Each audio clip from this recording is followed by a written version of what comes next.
All right, you win. We're going to talk about it. We're going to talk about the screaming. Ever since I posted that video in my parking garage, however many years ago that was, which was filmed at 2 o'clock in the morning to settle a disagreement between like 4 people on the Slipknot subreddit, I did the Iowa Scream thing.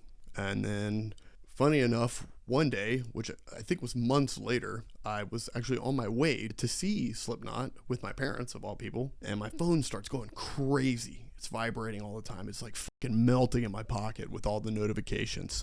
And it turns out it's from all these people watching this 2-minute video of me in my parking garage talking about the Iowa Scream. I think it's at like 750,000 views now, which is just like, that's fucking insane to me, man. Why would anyone want to listen to me talk about anything? I say as I create YouTube content impromptu right now with no script or prep whatsoever at 1:30 in the morning. So we're gonna get into the scream. I've been getting a question: how do you do the Corey Scream? How do you do the Iowa Scream? How do you do your screams? How do you do the Iowa Scream?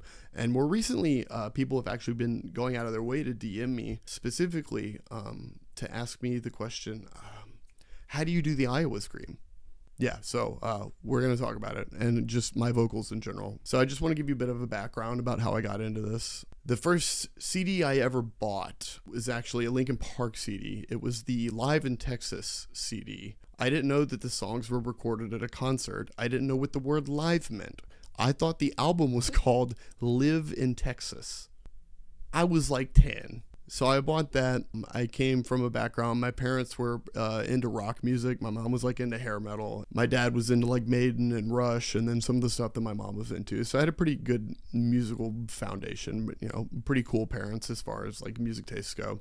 I was already playing guitar at this point a little bit. After the Linkin Park phase, came across a Slipknot song in a Flash video. Little tangent. Even though I was like 10 or 11, I got really into Flash animations and making them. For anybody that was around at that time and remembers like the whole basically genre of stick figure animations, like I was really heavily involved in that. And that's how I found a lot of music. And I figured out recently when I retraced a lot of them that like 90% of my personality comes from stick figure Flash movies from the early 2000s. I don't really know what to make of that, but I figured I should tell somebody. Maybe one of you guys knows. Anyway, one of these Flash movies, these stick figure Flash movies, was made by a guy, I still remember, named Henrik Hermans. And I think his movies are actually up on YouTube now. You can search and find him. And the song Spit It Out is in there. And when my 10-year-old brain heard that, it exploded. My semi-developed prefrontal cortex was like, what is going on? This is the craziest shit I've ever heard in my whole fucking life. My 10-year-old self would say before my mom would be like, stop fucking swearing. That's kind of what our family dynamic is like. So I heard Spit It Out for the first time, and like that, I had to know more about this band. So I Google imaged Slipknot because I pretty much had unrestricted access to the internet for as long as I could remember. We always had a home PC in our house because of the nature of my dad's work, for better or for worse. You know, I think it turned out okay, right? I Google image Slipknot, and I think I saw a picture of them at Ozfest in '99 with the masks on and everything. That scared the shit out of me, man. As a 10-year-old, I was very afraid of a lot of things as a kid. I was very shy, very timid, very awkward.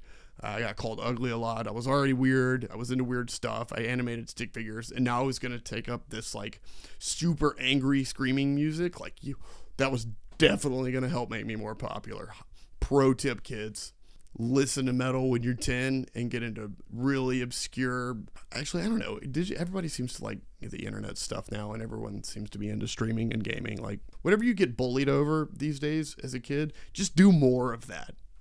The thing that gets you bullied. That's kind of what I did. Anyway, I got really into Slipknot.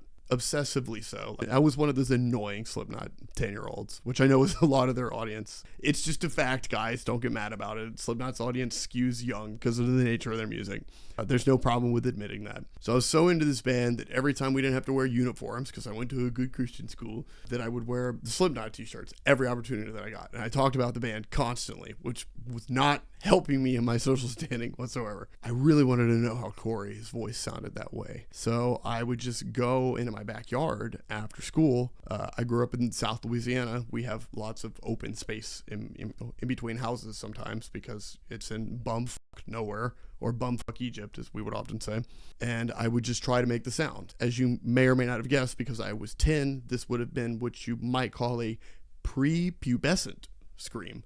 I don't know how it sounded. If I had a recording for that, I would definitely play it right now because it would probably be hilarious. Unfortunately, I don't. But basically, because it sounded like he was actually yelling to me, that's what I was trying to do. And on top of the yelling, I was just trying to add some like gurgle to it by going, ah, and seeing what it sounded like. And that sort of just evolved over time. By the time I think that I reached junior high, I was pretty much able to do the scream that Corey was doing on the first 2 records. And it wasn't hurting me at the time either. It would come to later, as you'll start to see when I begin to demonstrate it. I think to understand my vocals now, you sort of have to go through the chronology of vocalists that I discovered and enjoy. And I would say after Slipknot came Lamb of God, Randy Blythe, huge influence on me. I may even do a cover soon of one of the songs off their new record because I didn't like it at first, and I've been listening to it recently, and that shit kind of fucking jams. I'm editing a much bigger video unrelated to music right now, and it's making me go insane. So I just want to finish that and get that out. But I figured I'd do this on a break. So we got Corey Taylor to Randy Blythe. Then I heard the song, or watched the music video for Entombment of a Machine by Job for a Cowboy back when they were a deathcore band. I didn't know what deathcore was.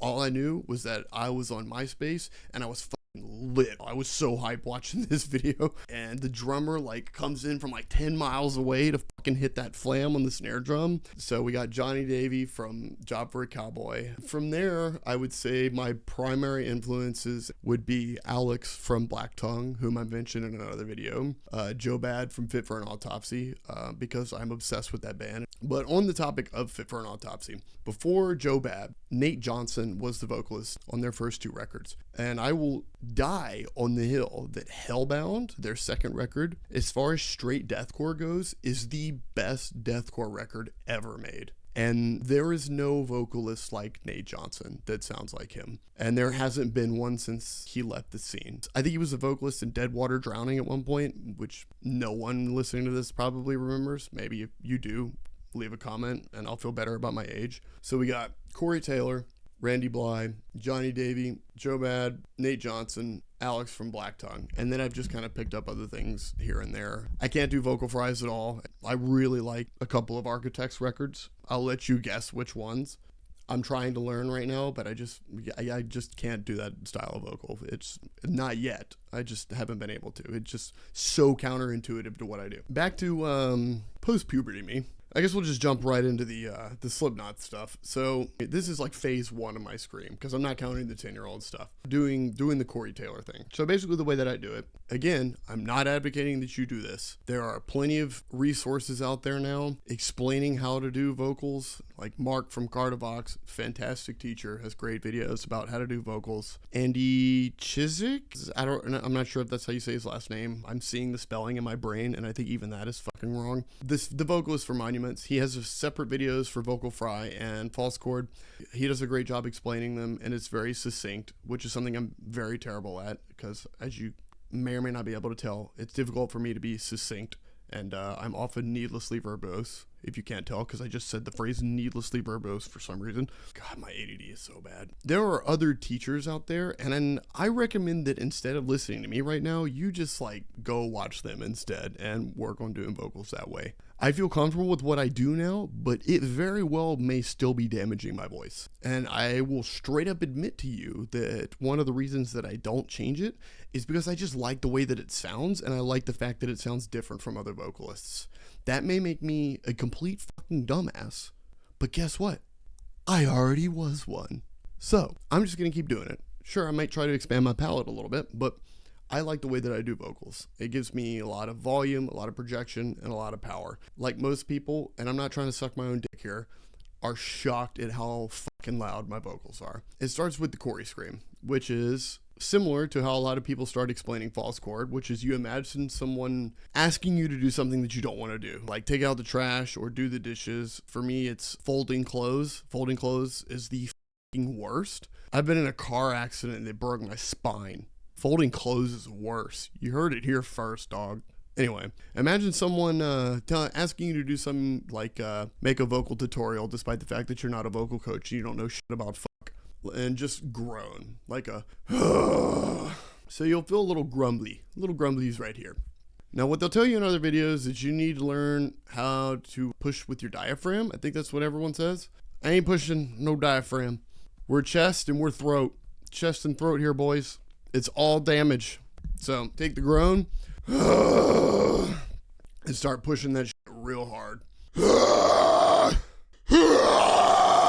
And then you can just sort of change the shape of your mouth, and you can go lower and you can go to a mid. Corey doesn't really do highs because of the nature of the way he's doing vocals. And then that's how you get the Iowa scream. My voice is a little raspy right now because I have a ridiculous nicotine addiction because of that car accident that I mentioned. I got stuck in bed for 6 weeks and couldn't move. So what did I do? I started vaping my ass off for no reason. After the Corey scream, we got Randy Bly and all of his, I was going to say beautiful dreadlock glory, sure, but he shaved the dreads off recently. King of Alcoholics Anonymous, Randy Bly, enters the scene. Ashes of the Wake is basically the record that taught me to play guitar. I love that album so much. If you go and you listen to the song Ruin, at the beginning of it, and this is something he does a good bit, he starts with a low and he goes all the way up to a high. And that was something that I wanted to try to do.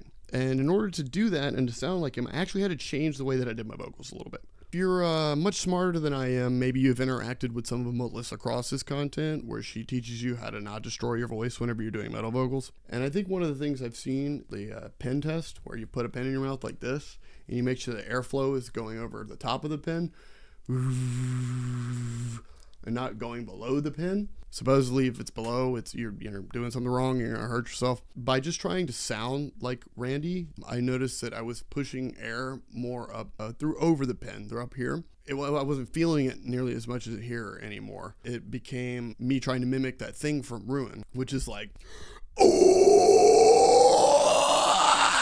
My voice is a little raspy again. It's dry right now, but the oh! That's a Randy Bly thing right there. The best way I can describe it, so you need the shape to get the low. Oh.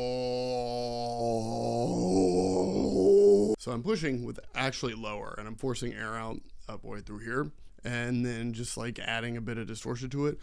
Oh.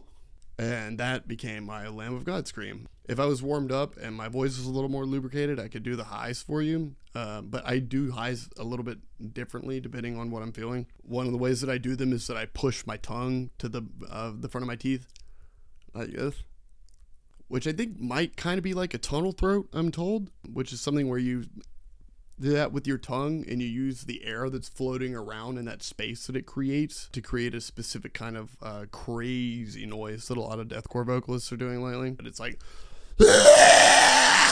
so I'll do a high like that sometimes instead of me doing the Randy Blythe vocal that I just showed you and then just shifting it upward and changing the shape of my mouth. When I got into deathcore, yeah, Johnny Davies crazy. Nobody really sounds like his vocals. But like when I heard Nate Johnson on Hellbound for the first time, not only was his voice like low pitched as fuck, but there was a lot of voice in there. It's not just like a monster sound. There was like a human voice in there too that's making it even heavier. The way that I do that is almost to combine what I would consider like my normal deathcore scream now, yeah! And then adding more voice to it, like I would as if I was doing the Iowa scream, which is where I start to wonder if this becomes a little unhealthy. It's not hurting me. I haven't lost my voice doing it, but that doesn't mean that it's not, destroying me. I could have ass cancer right now, and I just don't feel it. It could be killing me. Who knows? So I'm not recommending that you do this. I'm trying to think of a lyric from like Hellbound. Okay, so like in the song Tremors, there's a crazy breakdown, and Nate Johnson has the lyric, which I assume Will Putney wrote. If you don't know, Will Putney is like, this is his brainchild. A life so fucking sickening. And the breakdown hits, your face falls off, you go through puberty a second time, crazy shit happens when this breakdown hits. So I do what my normal deathcore scream would be, but I add more voice to it, using sort of like the Iowa technique method. And it sounds like this. I'm so fucking sickening. So the way that that's working is I'm doing the regular oh, but I'm adding like some of my voice in there. Oh. it sounds like your voice is going lower than it actually is because that human voice component is coming in. And I like to add that to the song parts that are really heavy. Like I just posted a YouTube short of a clip that this guitarist here in Austin, jimschaef, incredible songwriter, great guitarist. Him and I have been working on a project together, co-writing songs. But I added some vocals like that to a breakdown that I also wrote because that's kind of stuff that I contribute because I'm a Neanderthal dumbass. And I think it really adds effect to heavy parts because just like that sound is so heavy. This sound is so fucking heavy.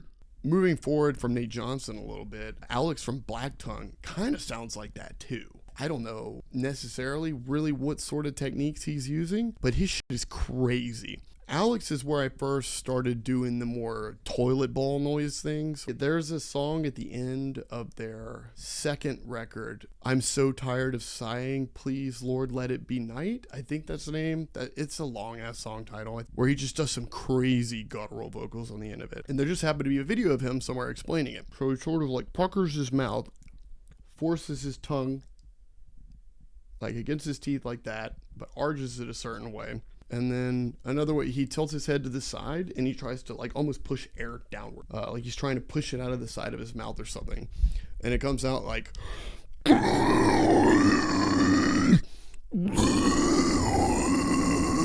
So I picked up that as well into my arsenal. And I like to throw that a bit around too.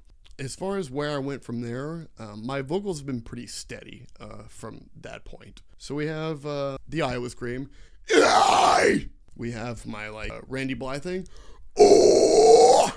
We have the deathcore thing, I guess you could say. Fall in the fire with me! There's the Nate Johnson component of that, where we add some human voice to it. Your life's so fucking sickening! My voice faded out a little bit there. Could you hear that? That's from the Iowa Scream. It like fucks everything else after that. And then we had the guttural thing. I'm gonna cup it just for this instance, just so it projects a little bit better, and you can see what I'm talking about. But that was the exact same thing that I described from Alex from Black Tongue. So those are what I would consider my bass vocal techniques. The high stuff, one of them I can't do right now because my voice is really dry. I was on a plane for like 5 hours today, but the high is stolen from Randy Blythe. It's using that technique, and then I'm just like forcing the sound upward and sort of narrowing a little bit. The other high is like the deathcore high. I think that might be a tunnel throat. I'm not sure. I honestly don't know. I know it's not super diverse, but that's pretty much the repertoire of my screaming abilities.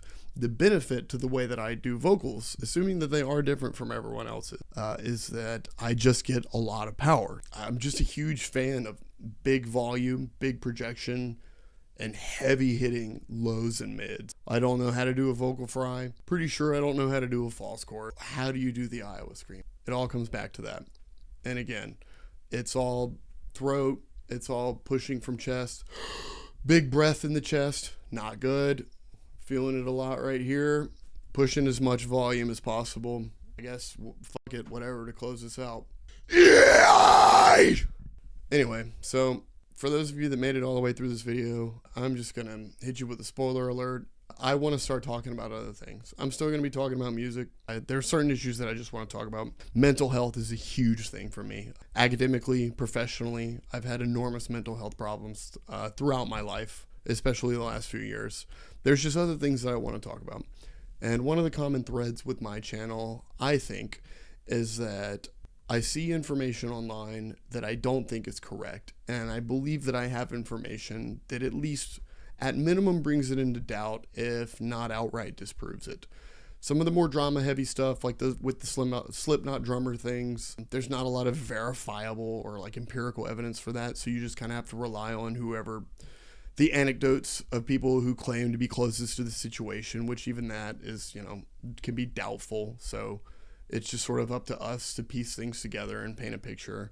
But I want to move away from that kind of stuff and get more into video essay-esque. Please don't cringe whenever I cringe whenever I say that, but like that's really what I want to do. I want to talk about topics that mean a lot to me, that affect a lot of people. I want to do it in a way that's evidence-backed, not in a way that I say is evidence-backed and then I cherry-pick studies or misrepresent them to sell products or to make my podcast or my show more sexy, like some people are doing lately, which you'll find out soon enough in a video that I'm going to post. But I just want to talk about stuff that I think is important and just hope that anything that I say helps someone change their mind about something or helps someone feel less alone. I know this is kind of a sentimental note to end it on. I don't know if I'm going to post this video. Regardless of whether or not I do, another video is going to get posted after that with much higher production quality and much more preparation. There was no script for this, no warming up. I had no plan. If you watched it, I really appreciate it. Hopefully I can edit down some of all the shit I said, because I fucking talk a lot, man. My ADD ass brain loses track of where it's going. I got a lot of other things on my mind. I'm also sleep deprived. And now I'm just whining on camera, staring at myself. This is one thing I don't like. I don't like looking at myself. I don't like listening to my own voice either, honestly. That's why editing is awful. You guys have no idea how much content I fucking trashed, like in the last couple months that never got posted. A painful amount. That probably was good. Anyway, before I unravel here, thanks for watching. Thanks for being around. Thanks for watching anything that I have to say. I really genuinely appreciate it. And even the guy, if you leave any comment, if you God forbid you subscribe, I appreciate you so much. Even the people that leave hate comments or tell me to shut the fuck up or whatever god awful other thing they want me to do, I appreciate your engagement. I really do. It helps me out. And that's funny to me. So, anyway, it's now 2 o'clock in the morning. I'm going to call it at this point, and then may or may not upload it. This could be complete garbage. I don't know. But I love all of you guys. Thanks for being around. I'm going to keep trying to make videos. Life's just been very, very unbelievably challenging, and other things get in the way. So hopefully that won't continue to happen. It's technically Tuesday, my dudes. I hope you all have a wonderful Tuesday and a wonderful rest of your week. Peace out, everybody. Oh my God, my back fucking hurts. Don't get in a bad car accident. It's my other pro tip. Good night, everyone.